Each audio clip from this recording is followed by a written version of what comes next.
Shut up and sit down.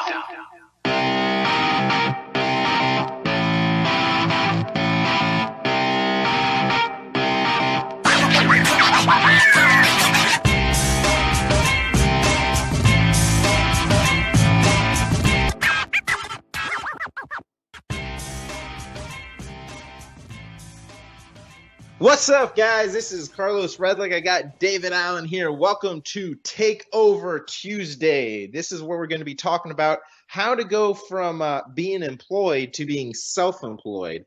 So, hey, David, man, why don't you give us kind of an inside look of what you used to do? What steps did you take to really take off and become self-employed and become the entrepreneur you are today, man? You're always on the road doing cool shit. Yeah, man. Good to hear from you again, Carlos. Episode 4, exciting stuff today. We're going to talk a little bit about both of our stories for becoming self-employed. I had a variety of jobs that I quit to start doing what I'm doing now. And a lot of people have trouble with that step, I think. It's like, when do you go? How do you transition into being self-employed? You see those questions a lot on the internet. People always ask me, how did you start doing this or whatever? For the people who have not tuned in earlier, perhaps, shame on you, number one. Number two, I do street performing. That's my primary source of income. And then that's what got me into, I use that to free my time up to get into copywriting. And so that was sort of like the master plan I had, if you will. So, what I did was I sort of put a timeline on, exactly when I was going to quit certain jobs. So I had 2 jobs previously to street performing. One for a sign company and one as a nightclub bouncer at the time, actually. Oh, shit. So don't mess with you. Yeah, exactly. And well, I think, nor you, Carlos, because you've been doing martial arts for years. But one of the things that I had to decide was sort of, I'm going to finish at this. I had to give myself sort of a definitive, timeline as to, like, if I'm going to do this, I have to do it. And I sort of set a timeline in advance and sort of said, okay, that's a good time to get out of those things. Now, I will say I had a mentor for street performing. I had several mentors, actually, as it's gone on. But one of the first guys, I asked him the question. So he said, okay, I think you can do this. I said, okay, so what do I have to do to be able to do this? What's the next step I have to take? And he said, in his opinion, you had to jump into the deep end, basically. And he said, I believe the phrase he used was burn the boats. Yeah. That's so cool. I like that. Yeah, so you had to, I think there is some sort of like historical ambiguity as to exactly how things went, but in terms of like burning the boats, but that sort of was like the way I heard it was a part of the story of the taking of the siege of Troy. The boats, right. They came in and they scuttled or burned their boats so that they had no choice but to either take over the Troy or die trying, basically. That's badass, huh? Yeah, I love it.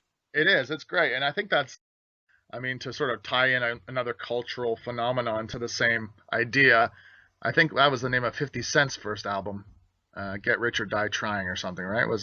Yeah. I don't know the first album. Yeah, no, it's definitely good. I like it. Yeah. That's cool. I like that. That's primarily what I did. I decided, okay, if I'm going to do this, I had already quit the nightclub job earlier, because I sort of gave myself a timeline for doing something. I didn't realize what the something was, but I sort of said, I got to get out of this in order to do something else. And so I had already gotten rid of that job, and I was all sort of just waiting my time to get out of the other job. And I sort of, when I was told about that by my mentor, I just went back and sort of systematically closed down the rest of my life, all sorts of decisions on how to hit the road. So it took about 2 months to get all that stuff in order before I could hit the road full time, which is what I'm doing now. That's pretty sweet. And when have you done? How long have you been doing that now? This is actually, it's funny you mentioned because it'll be 2 years, like within the next week, I think. Sweet. Look at that. That's like an anniversary, dude. Yeah, it is. If I had champagne here, I'd be clinking it. Give yourself a gift. Hey, so what did you? Were you even thinking about this? Maybe I don't know, but did you do anything to differentiate yourself when you first started going into business for yourself? I mean, anything you did differently? Were you just not thinking about it? You just kind of went in, or what was it? Yeah, I think part of it, well, we talked about this in a previous episode too, is like I really believe in mentorship and finding people that you get who are already doing it and then emulating or following their sort of footsteps to cut that learning curve down as much as possible. Now, I was lucky in the street performing side. I've been lucky in both aspects, actually. I was very lucky in the street performing aspect because I ended up going to a city where I was surrounded by other street performers, and they all gave me advice, and I put my ego aside and took that advice on board because I knew it was just a process. I knew, I had to just get to that point quickly where I could make a living for myself by doing it, and so I had to just, you got to be a student basically. So, and they didn't know me from Adam when I sort of showed up in town, and they knew my mentor, but they had never met me. And, I was there for quite a while and I got to know everybody, and they sort of welcomed me into their clique, and they gave me lots of great advice because they'd all been doing it for years already. And the same with the copywriting thing. I mean, I have a copywriting mentor, and he actually gave me some interesting advice. One of the things I remember him saying was, don't read any more material about copywriting for the next year. Yeah. Right? Oh, that's interesting. Just do it. Just do it. Yeah, which I was accustomed to with the street performing thing. So it was very similar advice, and I thought to myself, yeah, that's how, because there's this analyzing phase where you analyze everything to death, and it holds you back from actually doing anything. I think the course of action is far better than the studying for what you're going to do. Yeah, it's funny you say that because I think just diving headfirst into things is really a great way to get started, and then you kind of just learn on the way. So, I mean, I forgot exactly where I was going with that, but you had said something that really triggered it, and it's something that when people are over analyzing, right? Right. So you can just become an expert on virtually anything. I would say in like a week, maybe 2 weeks, maybe even sooner now. But all you got to do is dive right into it. And with copywriting, I learned a lot of this stuff because, I invested in a lot of programs and stuff like that. But the stuff I really learned and gained confidence with is when I started putting out promotions for myself. I mean, I just started selling websites and outsourcing the websites to a friend of mine who would do it for like beer and pizza or whatever. Right. And I just started outsourcing it like that. And I think that's one way that I just started learning direct mail, was kind of losing my ass on it and figuring it out, and then investing in products. Because once you just get started, if you're starting and putting money into it and really testing it, I think you'll appreciate the knowledge you're getting.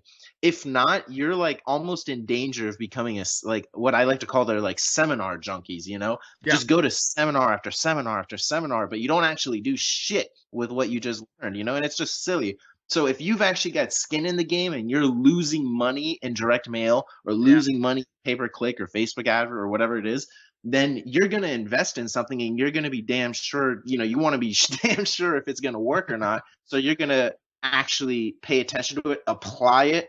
And I think that's what it comes down to. Too many people are so scared of failing that they just want the best first shot out the gate. And they're just fucking investing in $1 million programs and masterminds, but they never actually do anything. I mean, if you're going to join a mastermind, or if you're going to invest in a product, like actually do it, take action on one thing.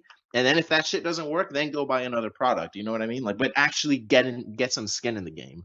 Yeah, I agree. I agree with that 100%. I mean, that was certainly the case with street performing because there's really no other way to do it. You have to physically be out there doing it, and I think that helped me with the copywriting thing too.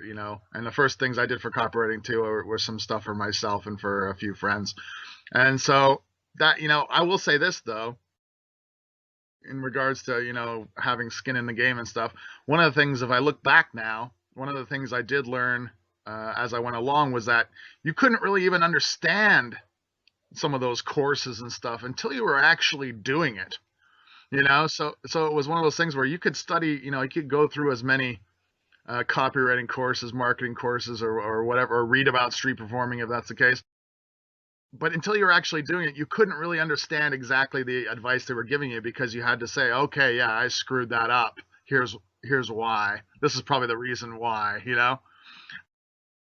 And then yeah, because when you get into it, then you're in it, you're in the thick of things, and you're like fighting for your life, and so then you're more apt to read up on this stuff too. I think when you're not doing it, you're kind of intellectually lazy. You're kind of going through it slowly, and there's no the clock's not ticking, And I think that's what my mentor said about jumping in head first and burning the boats too, is like, now you have to support yourself, so the clock is ticking. So you got to make some money. You got to figure this out, Yeah. I mean, there's so many ways. I mean, people get caught up in the tactics of shit. There's just good old school, like going door to door and knocking on people and saying, hey, fucking, I do this. Do you want it? Right. A lot of people just get so caught up in like, oh, well, I don't know. I want to start my business, but I don't understand copy yet. Or I don't understand how to fucking write a good Facebook ad. I start to get a course on that. Like, you just need to like man up or woman up and just go fucking door to door or call somebody and figure it out. And then when like you don't need to just keep studying. In fact, if the more real you get, I find like if the more real in person you can get with a potential client or a customer or whoever, the better you're going to be able to understand their behaviors or emotions, what they're really thinking. So the next time you actually have to sit down and put together a real marketing piece, later on in your life, when you have the knowledge on how to do that, you'll actually have the experience to back up your shit. You'll actually be able to imagine what they're gonna think. What's their face gonna do when they read this letter? You know what I mean? You can actually talk to the people. So just getting some skin in the game and just not being scared of, fuck the tactics. Just go out and do something, even if it's going to the beach or wherever you are and talking to somebody. That goes a long way. Oh, absolutely. I think as humans, we have the vast potential for rationalization. And we can sort of rationalize that, oh, I'm going to do that tomorrow because today I need to learn one more thing. Pause for cause. That was a great visualization. That was big, man. That's crazy. Well, my friend Bobby has this great saying that he dropped on me several times, and he says, the house of failure is built on excuses. I think that's true. I mean, I think the number one thing holding anyone back from anything is just point blank fear. I mean, just fear, whether it's, starting your own business or talking to that girl across the bar or asking for a discount for no reason or, haggling with people over, merchandise or whatever it is. It's just like, how's this person going to see me? How they're going to perceive me as a person? You know what I mean? It's just this bullshit that we got all caught up in. And really, those people are often they don't even care about that. So it's just a matter of putting yourself out there. It's a funny that you brought that up, because I have a good friend of mine. He has he's big on YouTube in the pickup industry. His name's Sasha Daygame. And he stayed at my house. Yeah, he's funny as fuck. We connected, we were talking, doing all this shit. This guy has a course, and it basically teaches you how to get out of your comfort zone so you can talk to women. And one of the and it's a free course he has online. Right. I don't know if he still does it, but he would make his students go into random places. Like, let's just say you just walk into a jewelry store and you ask for the manager and you say, hey, so how much? And they're like, how much for what? And you'd be like, how much for the entire establishment? I'd like to take ownership. They'd be like, what the fuck? They're like, no.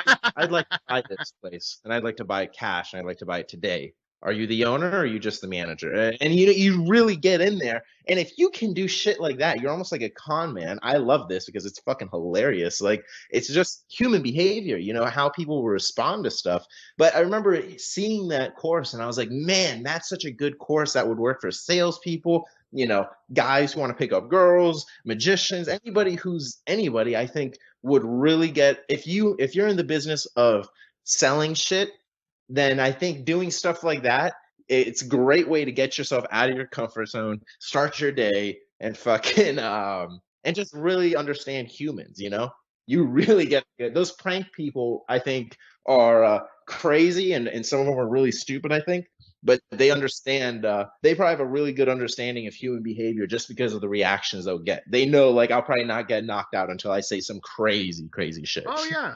I mean, you look at, I mean, one of my favorites, and I haven't watched in a while, but I saw it a few years ago, was Vitali HDTV. Oh, he's funny. Yeah, with the guy with the "Do you even lift, bro?" You know. Yeah, yeah. You know that guy, and he did one episode I saw where he would inject himself into random people's conversations. So he would just sit down at the table at the cafe with two people having a conversation, and the people are talking about, I remember one, it was something like they were saying, "Oh, yeah, last night Robin told me this," or whatever, and he just sat down and said, "Oh yeah, tell him again about what Robin said." Yeah. And the people were like, "Who are you?" kind of, but you had to embrace that social pressure. That was the whole idea, It was like, you gotta be, if you can be cool with that, you can do damn near anything, really. Yeah. Exactly. That's funny. That's good stuff. We're gonna have a bunch of people now going pulling pranks or some shit. But you could do this even whenever I used to get nervous before anything, really, for some kind of event or maybe a podcast in the past. What I would do is make a fuckload of cold calls, because Right. I know that after about 20 cold calls, 10 cold calls, really, maybe, I'm kind of in the zone and my mind is working really quickly, and I'm fucking like I'm on as point as I'm going to be after about 20, 30 calls. You know what I mean? Oh yeah. So if you're in business and you've never picked up the phone and called your customers, and you're like, hey, well, I don't cold call, we do all our shit through the internet or whatever. Well, if you've got any customers and maybe you can get a hold of their number, that would be even better. It's really cool to just give them a call and be like, hey, you know what? I'm the owner of the company, and I just wanted to call you because you bought one of our products, and I want to thank you, and I just kind of want to see what you thought of it. Did you like it? What's up? Yeah, no, that is so massive, and people, I'm sure there's some business people out there, and if they stumble across this podcast, they'll wholeheartedly agree with that. And I have one, nobody does that, I don't know how many businesses I bought stuff for over the last couple of years, let's say. I remember I got one email, a single email from a magic distributor who sells magic product, DVDs, books, or whatever. When I bought one of their products, which was on sale, they had some sort of fire sale or something. The guy who owns a company, or maybe his representative, who knows, sent me an email personalizing it and said, "Hey, you bought this product. This happened to be my favorite trick out of this product. I think you'll particularly like this trick. And here's here's something that I do a little differently than what's written in the actual instructions." And you know what? Well, I'm talking about it now. So that just goes to show you the impact a single, maybe a couple hundred words can have on somebody after you buy their product. But of all these other companies I regularly buy stuff from, phone companies, internet companies, whatever you buying stuff from, nobody ever calls you or interacts with you. And I think that leads people to be wary and distrustful, because there's no personal relationship there. And so, but that single email makes me feel like I have I know I don't, but it makes me feel like we have a personal relationship. And I've remembered it. That was like 2-3 years ago, That's funny. That's some pretty cool shit. Someone who's doing a really good job of this is Gary Vee. He's really crushing it, Yes. because he'll respond to people through video. And I've actually tried doing this, but I think you can only do it maybe in Instagram or Twitter or whatever. I'm usually on Facebook, so I gotta, I guess, do other shit. But he'll respond if you share some of his stuff. He'll usually respond to you and say thanks or something. It's pretty cool. And so I've been doing that with all my Facebook stuff. If someone shares my stuff, and say, hey, thanks so much, man, or whatever. But Yep. the next step would be doing a quick video and just saying, hey, thanks so much. I really liked your comment. Thanks for sharing. Ciao. That would be fucking huge. Oh It yeah, really man. It's personal connection. A lot of people are missing that. it's funny you mentioned Gary Vee, because I've been reading his books and following him for a long time. And he actually followed me on Twitter because one day I just happened to be on Twitter, and he said, he sent a tweet out that said, "Who should I follow?" And I can't remember exactly what I said, but I put, "You should follow me because Yeah. X, Y, and Z." And boom, he pressed Yeah, follow. that's pretty cool. Because that's like, and that just makes me, even if he doesn't ever read any of the tweets, and I don't really tweet that much, that single action makes him, raises him up to in my mind even as like somebody who's like with it and like someone you can trust and all those kind of, like and trust, Yeah. people. Because he's just like, okay, cool, I'm convinced. You sound like, follow. So that stuff like that is so, goes a long way. I used to try to convince past employers. For instance, we were working at the nightclub. I was a bouncer at a nightclub. I was the head bouncer at a nightclub for 5 years, almost 5 years. I used to try to convince the management, you have to do little things for the staff. In my case, I was managing the bouncing staff, but you have to do little things for them because a lot of these people are giving up their weekends. They're not making a whole lot of money, but if you give them something in, pizza, some throw them a couple parties here and there, it goes so far. You can't do it like on a regular basis, and then it loses its effect almost. But you have to do these like little things, which don't have to be that expensive or little, but people remember them, and that increases the loyalty. Like he followed me on Twitter, I'm probably a lot more likely now, and I bought his jab, jab, jab, right hook probably right after that, because Gary Vee did something like that, and there's a guy who doesn't have to do probably a whole lot of anything if he doesn't want to. So Yeah, that's true. There's a fine balance between trying to position yourself as this untouchable person, because I think there's kind of like two opposing sides where one is saying, hey, let's be as reachable and people can contact us and touch us and grab us, and then there's another group that says, well, if you want to position yourself really as an expert, then you have to make it hard for them to reach you. They can't call you, they can't talk to you. So I think kind of there should be a balance, because there's definitely a benefit to both, but there's a huge, huge opportunity when you're following up with people and doing it through video, or doing quick thank you messages and cool personalized things, because social media is just that. I mean, it's social. That's what it's used for. So if we start using social media to actually communicate and be social, I think that's a great way of balancing. Maybe you're not very reachable on the phone, but you can be reached online, and you're right there. You'll actually be their friend, talk to them, shoot a quick video or whatever. But if you want to call them, maybe it's like $1,000 or something. You know what I mean? Yeah, you can't give an infinite amount of time to everybody, but it's those little things that have the little touches, all in the details. The little touches are so important. And you can't stress that enough as a business person. Do you send a little message? And you mentioned this, I think, in a previous episode. Getting on the phone with some of the customers who've already bought, and people like that will be so. I mean, I've done that before.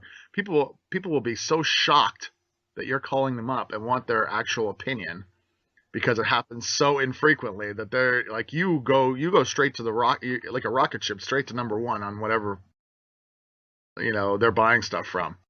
That's true. I actually bought a health supplement one time. It was, I think it's Cellucor or Cellular. I forget their actual brand. I don't know. It was years ago.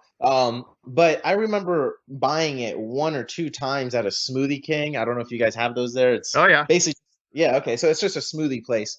And they had them on the side. I bought it, and I had to put my name down, I guess, that I purchased it. And like, I think 2 or 3 months later, I got a random call on my cell phone, and it was the owners. It's like two owners, and they're like, hey, we got you on speakerphone, man. We just kind of wanted to see how you've been liking the whatever it was. I can't remember. And just what your feedback was. We really we want to know it. And I was blown away. I mean, these guys sound just like normal human beings, and I loved it. I remember buying a couple more of their little bottles and stuff and never using it, just because I felt bad. I'm like, these guys are cool, dude. I've never been called like this. You're still talking about it now, right? Exactly. And this was probably 10 plus years ago, which is what's crazy. Yeah. Oh, that's exactly true. Now it's happened to me, like we mentioned before. Now, Carlos, you've divested yourself of some of the things you were doing in the past and went your own way, especially in the copywriting world. Talk a bit about that. How did you decide to okay, today's the day I become a copywriter? Well, it was, I don't know. I mean, I don't know. I mean, I kind of always been an entrepreneur. I know that's kind of a cop out, I think. I started selling raffle tickets for a fake gift like when I around my block when I was, I Okay. think, like 6 years old or something. And then I sold them for $1 each, and I just went around the block and started selling them. And then my mom found out, and she was like, "Well, you've got to actually have a winner." I'm like, "No, I already got paid." You know. You don't get it. I have the money in my pocket. Yeah. Yeah. So she's like, "No, you have to give them something." So I just told them that they won a flower or something. And then, I mean, people were giving me money just because I was a cute little kid or some shit, you know. So that was kind of my first taste of it, and I was like, "Well, this is kind of cool. This is fast." And then, I've had obviously jobs, but I think I had a pizza job, which was stupid. I mean, I made subs, a bookstore job, and a sales manager job. So these are like my progressions, right? And then I think that was about it. And like I was a sales manager when I was, I think, 22 years old or something. It was at the my old university, and I think right when I graduated, because I was so against university, but I was one of these kids that did it because their parents like would be so let down if they didn't go to university, and I just felt bad. And then I look at it after, I'm like, God, I was so stupid. Like I tell kids, and I'm like, don't make the same fucking mistake I did. If you're in business, just fucking do it. Don't waste your time, you know? Um, it's just a cop out excuse that you're gonna do it because your parents, don't want to. It's just do it. But I think right when I graduated, I was like, well, fuck this. I'm not gonna ever work for anybody else. Like this isn't gonna happen. Like I already knew from before I even went to college that I wasn't gonna work for anybody. Like I already knew I was an entrepreneur. I didn't know what I was gonna sell. I didn't care, but it was not. I made an oath to myself that I'd rather die than go and work somewhere else. I was like, there's no fucking way I'm ever doing that. Like, I'll never do it because I saw my parents do it.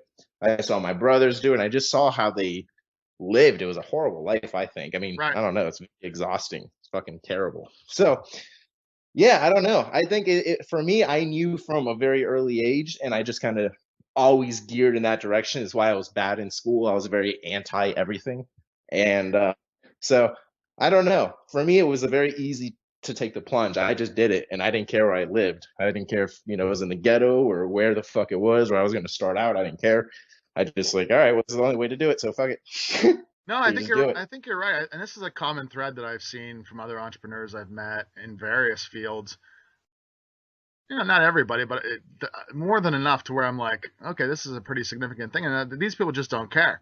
They're just like, I'm going to do this, and be damned with everything else. Like, screw it. I don't care if I have to live if I'm homeless for 2 months, but I'm going to make it, and it's like a perseverance. I don't think I was quite like that, but I was like, but I'm a little bit on the lazier side. So I was kind of like, I don't have to want to get up at 8 in the morning. There's other motivating factors. Like, I don't have No, to of get up at course, 8 in yeah. the morning. You know what I mean? I don't have to get up at 8 in the morning. I'd rather do it at noon. I started at noon or something. So I think for people out there who are, still in their 9 to 5 thing, I really think the excuses thing is one of the biggest factors. I don't think it has to do with like your knowledge. I don't think it has to do with the amount of money you have, unless people always say, well, as soon as I save up X number of dollars, yeah, it's smart to not go broke on the first day, but give yourself a bit of a cushion. But I have a friend who's a street performer who supports 6 kids and a wife, and his 3 of his kids are in college now. He made it work. He's not rich, he's not famous, but he is one of the most diligent, hardest working people I have ever come across. And he just has a passion. He knows he has to do it to make it work, but he loves it at the same time. I mean, you're around him, it's infectious, his work ethic and stuff like that. And he just goes out every day and crushes, and doesn't think twice about it. And he's always working. I mean, he's just but it's doing what he loves, So it's, people have to decide. Are you gonna, I think this is another famous sort of quote I've heard over the years of, you should, get busy. The Shawshank Redemption ones, get busy living or get busy dying. There's that one. But also, you're either building your own dreams or you're building someone else's. Yeah. Those are You ones know, I keep hearing. yeah, and it's just, I think it's just kind of getting started. So many people get worried that they're going to be committed to whatever they make their entrepreneurial jump in for like the next 40 years. It's not a job, right? So it's depending on what, I mean, now with the internet, you can hop in and out of it. I've hopped into like 30 different industries in like 2 years, it's really quick. So you can, I mean, it's just fucking a quick decision. And if you fuck up in one industry or in one little niche market or whatever it is, and that's fine. There's a million others. You just stop marketing to them and go into something else. It's not a big commitment like I think people think it is. It is now. Let me I guess go against myself. It is a big commitment because now you're going to make money for yourself. You're going to put hopefully a lot of good value out in the world. But don't tie yourself down to this with so much pressure to be like, fuck, if this particular business doesn't work, I'm a total failure and it sucks. Well, no, you're not, you dumbass. It's not true. It's just that particular shit you fucked up on, and now you learn from those fuck ups and find something else to do, but you just keep on doing it. You're still an entrepreneur. You know what I'm saying? The offers might change throughout the year, but you're still an entrepreneur. You still got to grind and you still just got to go, go, go. So don't let fear of what you're going to jump into hold you back. I mean, if you really don't know what the fuck to do, but you want to be an entrepreneur, I'm not a big MLM person, but I would suggest go into an MLM because at least you'll get started. Right. And it's really a easy, low commitment. So just fucking do it. Just start. That's the best advice I ever got, was when he said burn the boats and stuff. It's like, just start. You have to start somewhere. Why not be today? Everyone keeps putting off everything. Just get it. Sell something. Have a garage sale, for crying out loud. I don't care. But do something. Instead of worrying about it, planning for it, analyzing it, reading more courses and stuff. There's no, you can go back and do that on route to the, jump off the ledge and build your parachute on the way down. Yeah, that's why you brought garage sales. You can make money. I once sold. It's fun. It's good. It was a good investment. I once sold a car to a blind man at a garage sale, and it just worked out. You know what I'm saying? I was honest. I said it doesn't start. You're gonna need someone to tow it. Right. And it happened. So I was like, that works. So now, you can make a decent amount of cash. Sold the car to a blind man. That sounds like from a Dumb and Dumber, selling the dead canary to the blind kid or something. Yeah. That's funny. All right. One takeaway. What's the number one takeaway from this episode? Well, I think we've been talking about it the whole time. Just get started. Don't worry about what you're going to get started with if you don't know, but just get started and find low entry ways to get started, whether that's flipping shit on eBay, going garage sailing, buying shit, putting it on eBay, or going to DHK, putting it on eBay, or fucking doing an MLM just to get your feet wet. And who knows? I actually know people who've made fucking millions of dollars in MLMs. I just haven't been one of them. So, there's people who can do it. So just get started and don't take every hit because you're going to get punched in the face. It's Frank Kern put it a really cool way. You can't be a boxer and be like, when you get punched in the face, well, what the fuck were you doing? You can't, of course you're going to get hit in the face. You just got to keep on rolling with it. So just get started, keep cranking it out. And I mean, that's what I'm thinking. What do you think? Yeah, man, absolutely. Just jump head first into it. A lot of people, are like waiting for this, waiting. Somebody told me once, someday is not a day of the week. Yes. Which I thought was very apt, so just today, why not today? You could find something in the classifieds that somebody's selling or giving away even, and turn around and sell it. There's a great, I think we mentioned it in a previous episode, there's a great thread on Reddit about selling firewood, organic firewood versus normal firewood and all that stuff. Punch in organic firewood into Reddit and read that thread, and you'll probably come up with at least 5 ideas on how you could find some free stuff around your city to sell today. Get free kittens given away. You could probably turn around and sell them if you were such an entrepreneur, So I think that's it, man. You got to find something to do. Whoever's out there who already knows what there is to do, why the hell are you waiting? Exactly. Get shit started. Take over Tuesday, bitches. Get shit started. So I think that's the number one takeaway from this episode. Now next week, I lied last episode. for those who listened, by saying we'd have Everett Farnell on today, and that, of course, is not the case. He was going to be on the 30th, so that's my screw up. But he will be on the 30th, which is next Monday. So we record these on Monday. But so Takeover Tuesdays, episode 5, we'll have copywriter extraordinaire Everett Farnell join us. Yeah, exactly. We haven't exactly decided exactly what we're going to talk about. Obviously, some copy topics for those copywriters or beginning copywriters out there who are looking to see how it's done for real, by somebody who's really killing it, copywriting. Yeah, I think he's been making a lot of noise. I've seen a lot of his stuff being posted up. It's really cool. I'm excited to have him on the show, man. Yeah, there's lots of stuff I think we probably both want to ask him and stuff like that. And so yeah, Takeover Tuesday. Go out there and get something done today.